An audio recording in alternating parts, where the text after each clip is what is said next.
ఎక్కడి నుంచి వస్తుందో ఏమో కానండి, ఎగ్జాక్ట్లీ పిల్లలు స్కూల్ నుంచి వచ్చే టైంకి ప్రత్యక్షం అవుతుందండి మధ్యాహ్నం అయ్యేసరికి ఐస్ క్రీమ్ బండి. అది రాగానే పిల్లలు ఊరుకుంటారా, మారం చేస్తారు మమ్మీ ఐస్ క్రీమ్ కావాలని. మా పిల్లలు అయితే 10 days నుంచి మారం చేస్తారు ఐస్ క్రీమ్ కోసమని. ఈవేళైతే వాళ్ళ కోసం ఐస్ క్రీమ్ ప్రిపేర్ చేశానండి. దానికి కావాలండి ఐస్ క్రీమ్ కావాల్సిన ఇంగ్రీడియంట్స్ ప్రాసెస్ మీకోసం చూపిస్తానండి. Custard dry fruits ice cream చేశానండి. కావాల్సిన ఇంగ్రీడియంట్స్ చూపిస్తాను. స్టవ్ వెలిగించుకోనండి, నేను పాలు అయితే తీసుకున్నాను, లీటర్ పాలు తీసుకున్నాను. స్టవ్ వెలిగించుకొని కొంచెం థిక్గా ఉండే మందపాటి బౌల్ పెట్టుకోవాలి. స్టవ్ వెలిగించుకొని బౌల్ పెట్టుకొని బౌల్లో పాలు వేసుకోవాలి. పాలు అయితే మాత్రం పొంగే వరకు మరిగించుకోవాలండి.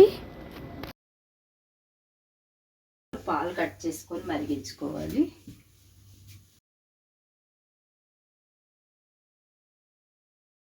ఈ విధంగా పాలు మరిగి పొంగొచ్చాక ఒక కప్పుతోని షుగర్ యాడ్ చేసుకోవాలి. షుగర్ వేసాక కలుపుకోవాలి. షుగర్ మెల్ట్ అయినంత వరకు కలుపుకోవాలి.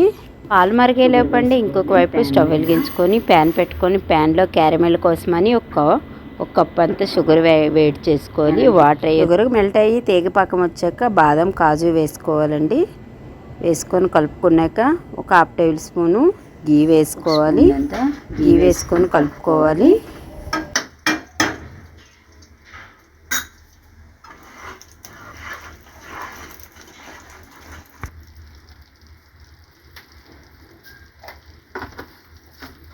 ప్లేట్లో గీ రాసుకొని ప్లేట్లో వేసుకోవాలి.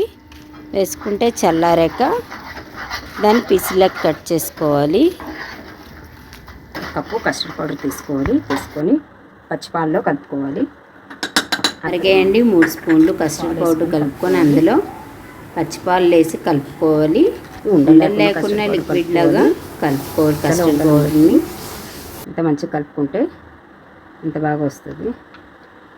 ఒకసారి మంచిగా ఒకసారి మొత్తం కలిసేలా కలుపుకోవాలి. ఉండలు లేకుండా కలుపుకుంటూ యాడ్ చేసుకుంటూ కలుపుకోవాలి.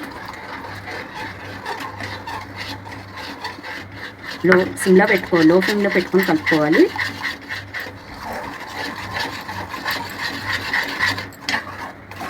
వెనిలా ఎసెన్స్ ఒక డ్రాప్ వేసుకోవాలి. 5 minutes బాయిల్ అయ్యాక స్టవ్ ఆఫ్ చేసుకోవాలి. స్టవ్ చల్లారాక ఈజీగా వచ్చేస్తుందండి. దీన్నే క్యారమెల్ అంటారు. క్యారమెల్ చేసుకోవాలి. చిన్న చిన్న పీసులు చేసుకుంటే అయిపోతుందండి. చేత్తోనైనా చేసుకోవచ్చు.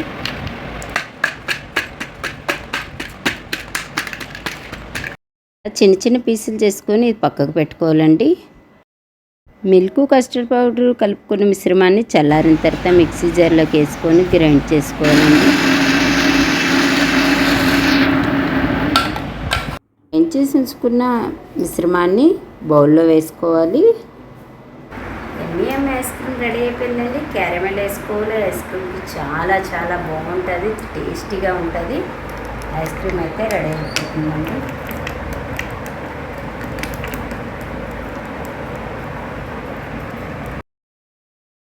కాజు బాదం క్యారమెల్తో డెకరేషన్ చేసుకోవాలండి. కొన్ని వేసాక మళ్ళీ మొత్తం కలిసేటట్టు కలుపుకోవాలి.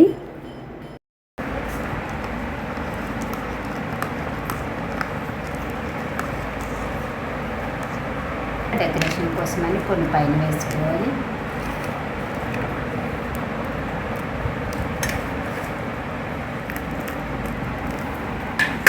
అలాగనే కొన్ని బాదం వేసుకోవాలండి. నేనైతే బాదం వేసుకుంటున్నాను. అంటే మన ఇష్టం. కాజు వేసుకోవచ్చు, బాదం వేసుకోవచ్చు, పిస్తా వేసుకున్నా కూడా టేస్ట్ బాగుంటుందండి. ఐస్ క్రీమ్కి చాలా చాలా బాగుంటుంది. చాలా టేస్టీగా ఉంటుందండి. పిల్లలు పెద్దవాళ్ళు అయితే ఇష్టంగా తింటారైతే. మా పిల్లలైతే 10 days నుంచి చేయమంటారు, చాలా ఇష్టంగా. ఐస్ క్రీమ్ ప్రిపేర్ అయిపోయింది కదండి. డీప్ ఫ్రిడ్జ్లో పెట్టుకోవాలి. ఒక 6-8 hours పెట్టుకున్నాక ఐస్ క్రీమ్ రెడీ అయిపోతుంది. చిన్న అబ్బాయి అయితే అండి స్కూల్ నుంచి రాగానే ఐస్ క్రీమ్ మీదే పడ్డాడండి. ఐస్ క్రీమ్ తీసి పెట్టే వరకు ఒప్పుకోలేదు. నేనైతే ఐస్ క్రీమ్ తీసానండి. తయారైపోయిందండి. కూల్గా చల్లగా ఐస్ క్రీమ్ అయితే తింటున్నామండి మేమైతే. చాలా బాగుంది. ఆ ఫ్లేవరు టేస్ట్ అయితే సూపర్గా ఉందండి. ఐస్ క్రీమ్ అయితే మా చిన్న అబ్బాయికి అయితే బాగా నచ్చేసిందండి ఐస్ క్రీమ్ ఫ్లేవరు. వరకు నా వీడియో చూసే వాళ్ళు ఎవరైనా సబ్స్క్రైబ్ చేయకపోతే చేయండి. లైక్ షేర్ సబ్స్క్రైబ్ తప్పకుండా చేయండి. Thank you. టేస్టీగా ఉంటుందండి. పిల్లలు పెద్దవాళ్ళు అయితే ఇష్టంగా తింటారైతే.